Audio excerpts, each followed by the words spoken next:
Muy buenos días, hermanos. Bienvenidos. Estamos en el grupo Altares en Casa una vez más, llevando a cabo las batallas de Dios, las batallas de la fe en nuestro corazón. Encontramos en Efesios una escritura que dice: fortaleceos en el Señor y en el poder de su fuerza. Y este es el título de esta reflexión. Vamos a ver que en esta epístola el apóstol Pablo nos invita, nos habla acerca de conocer las bendiciones que hay en Cristo Jesús. Y le escribe para que los creyentes fueran más conscientes de sus recursos espirituales. Estos recursos provenían de su relación con Cristo. Y expresa el apóstol que debían aprovechar estos recursos para que su vida cristiana fuese victoriosa. Por tanto, el apóstol los desafía a vivir su fe teniendo como garantía que Dios, que es fiel, no los defraudaría nunca, y que si aceptaban los retos, si soltaban las amarras de su vida y se aventuraban en lo profundo del mar, entonces Dios los iba a hacer crecer en el conocimiento y la gracia de Cristo Jesús, la roca eterna.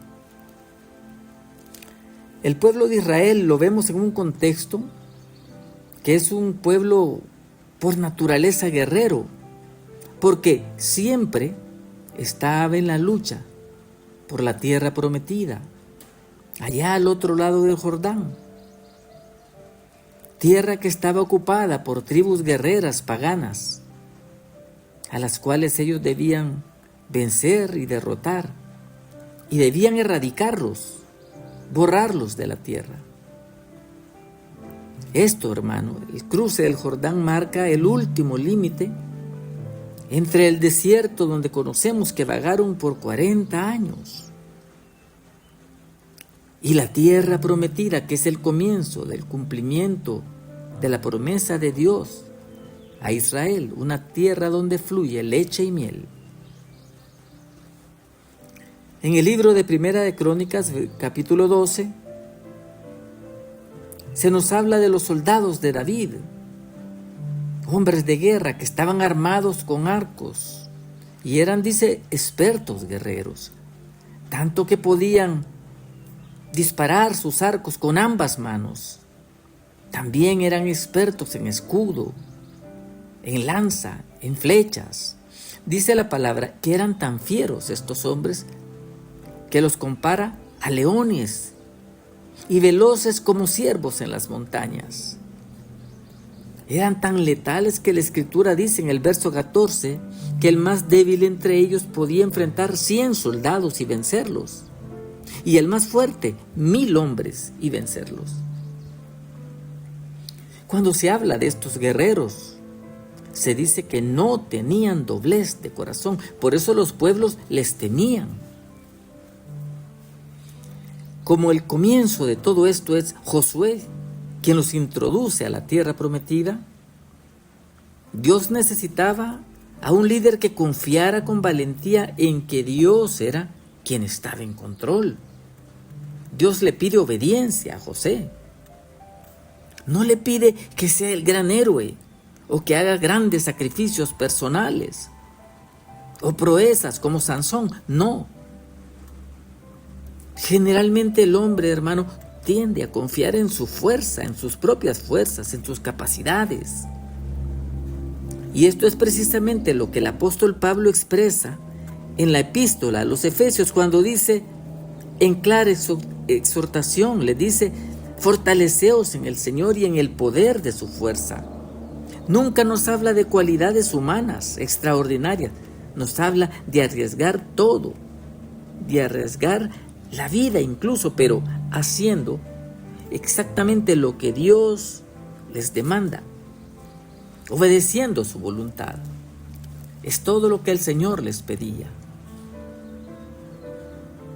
Encontramos algunos ejemplos de carácter inquebrantable, de obediencia.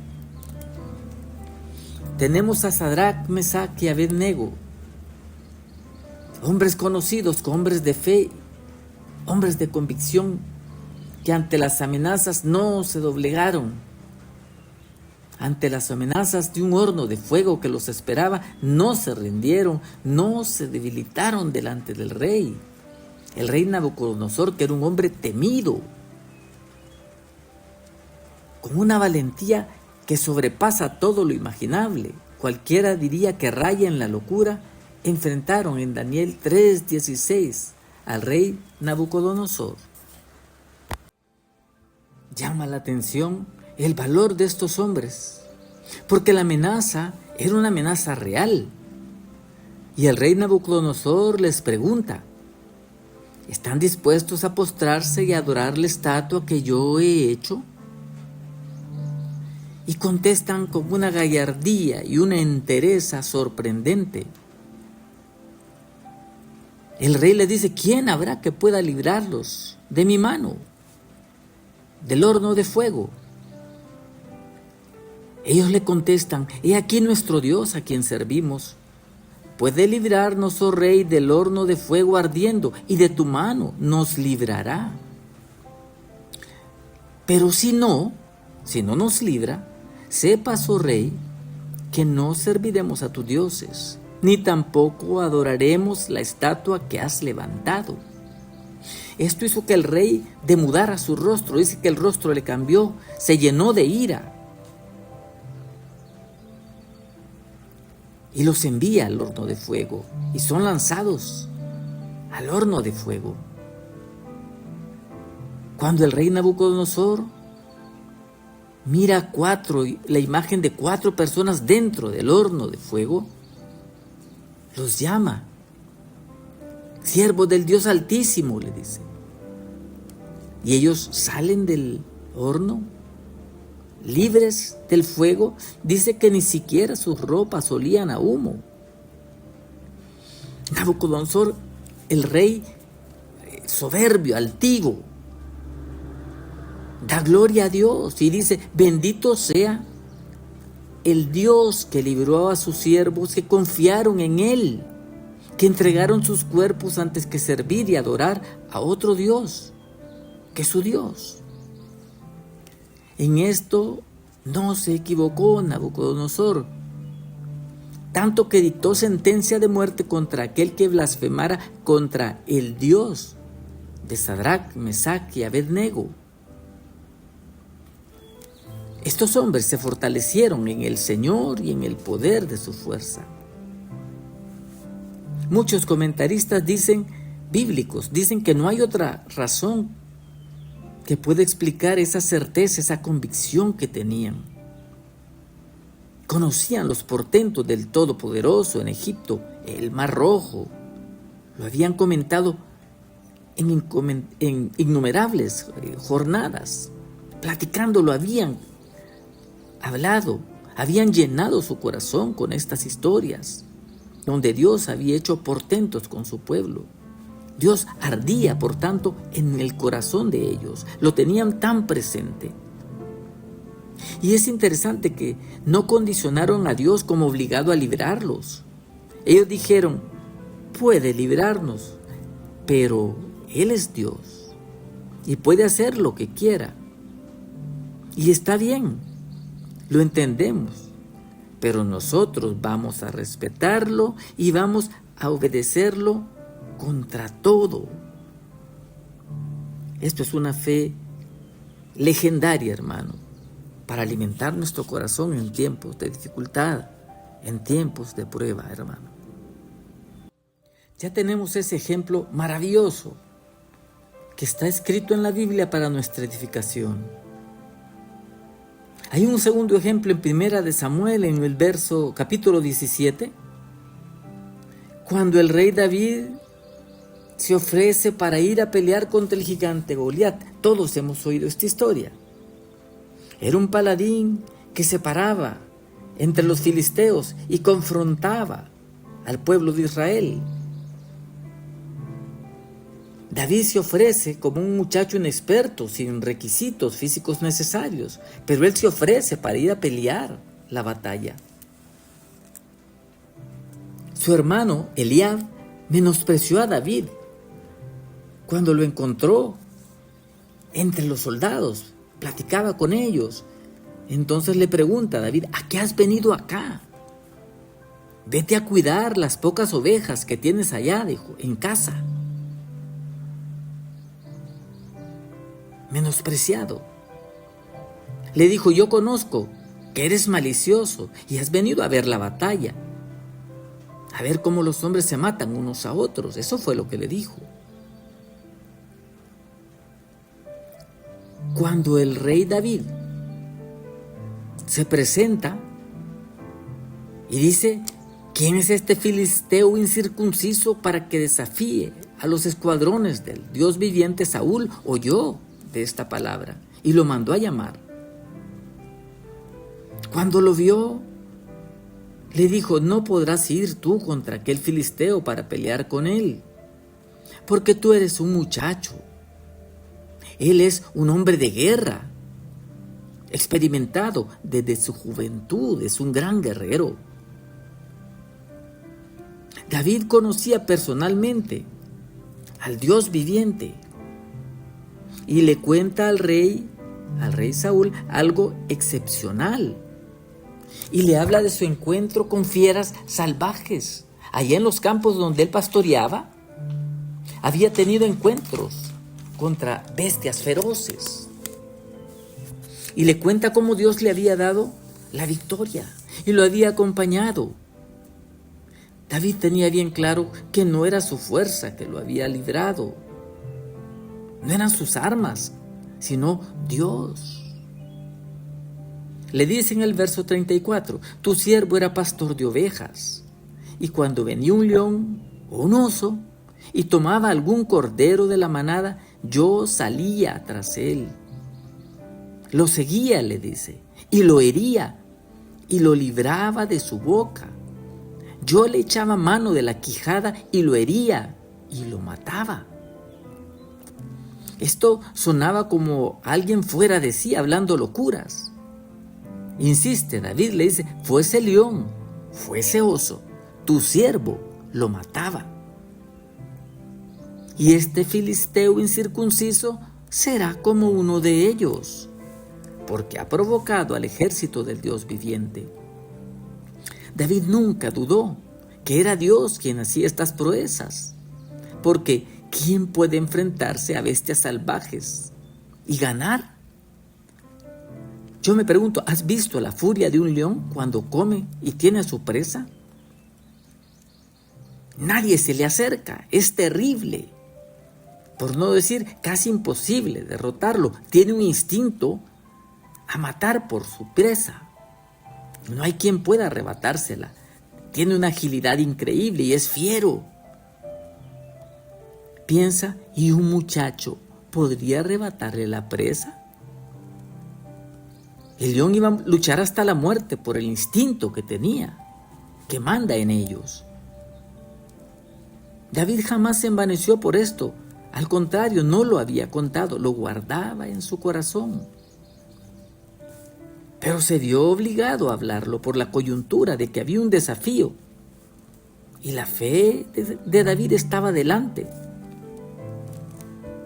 Era tan poca la probabilidad que Saúl había ofrecido su hija y riqueza y eximir de impuestos al que se enfrentara, aquel Goliat, aquel gigante. Y dice la palabra: porque todos los varones de Israel huían de su presencia y sentían gran temor. En el verso 37 añadió David: Jehová, que me ha librado de las garras del león y de las garras del oso, él también me librará de la mano de este filisteo. Lo que nadie sabía era que David tenía una relación con el Dios viviente, con el Dios de los escuadrones de Israel, un Dios real al que él había probado en batallas inimaginables, ocultas. Por eso él tenía esa convicción, como dijo Pablo: fortaleceos en el poder del Señor, en el poder de su fuerza. Hermanos, hay algo a lo que yo quiero hacer, ponerle un énfasis especial.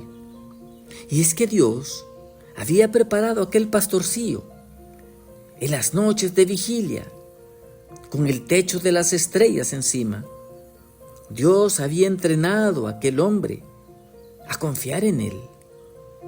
Jamás David pensó, ¿moriré hoy? O quizás tendré oportunidad. ¿Podré vivir hoy?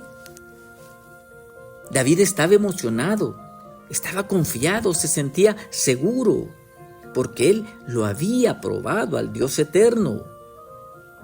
Hasta consoló a Saúl.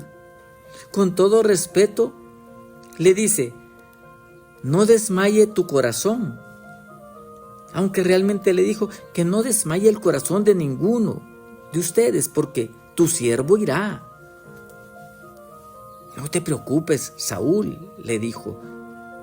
Yo sé, conozco al Dios de los escuadrones. Yo voy por él. Él me librará. David había guardado todas esas hazañas en su corazón. Largas noches de meditar en Dios fueron su preparación para aquel día. Dios lo había preparado para enfrentarse a la dificultad y confiar plenamente.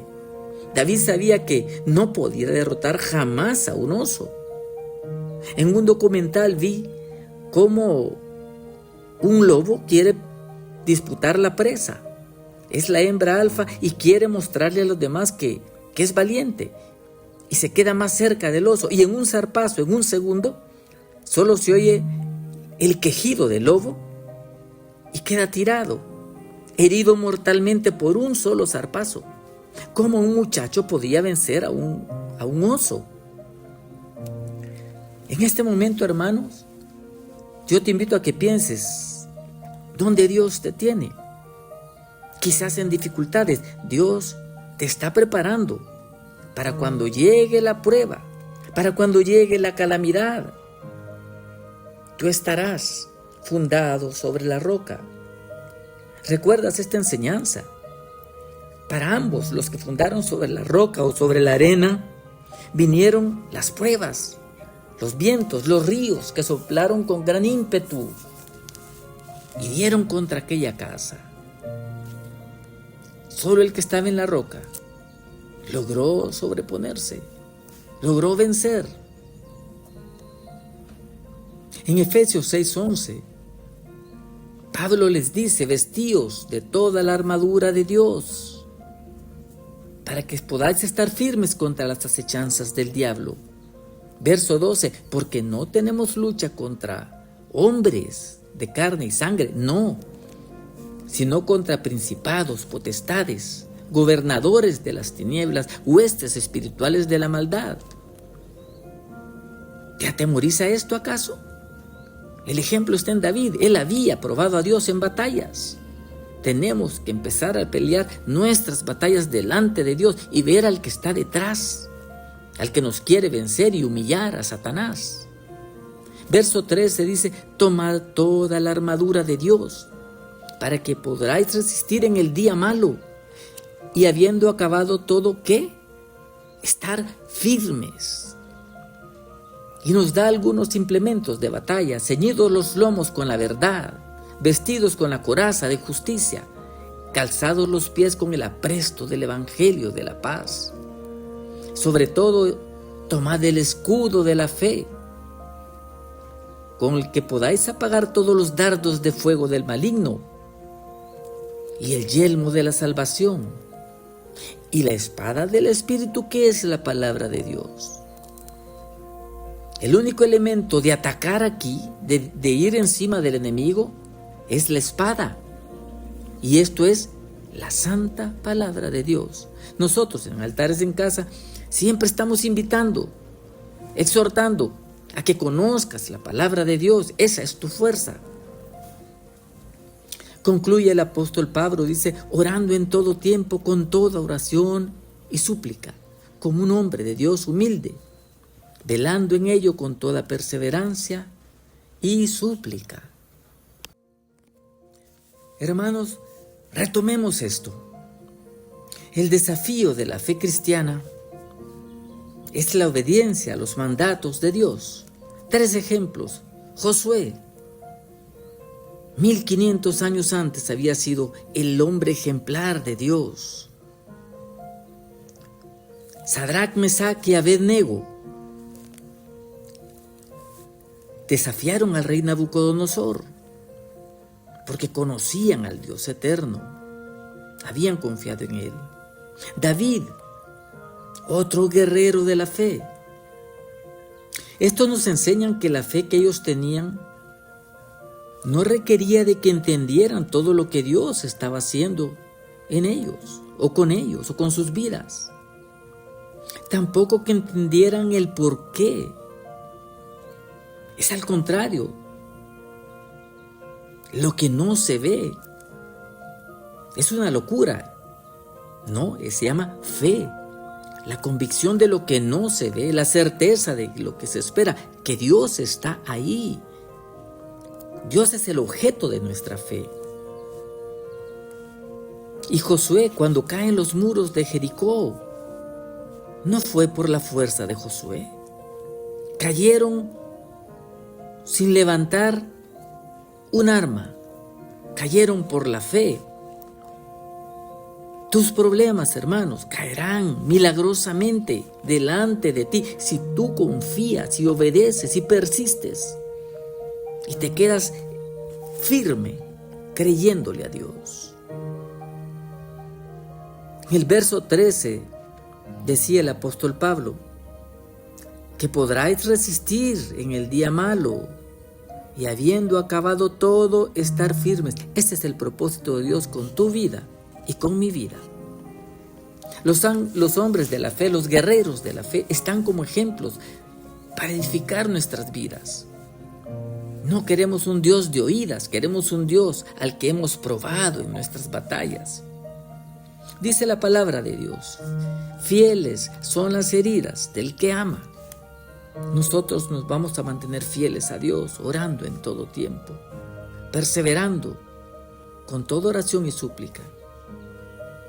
Damos gracias al Señor por esta reflexión, que llene nuestro corazón, que llene nuestros pensamientos, que noche tras noche meditemos en estos portentos que Dios hizo, que están en la historia de la Biblia para edificarnos y fortalecernos. Damos gloria a Dios, damos gloria a Cristo Jesús, que es Dios, por los siglos de los siglos de los siglos. Amén.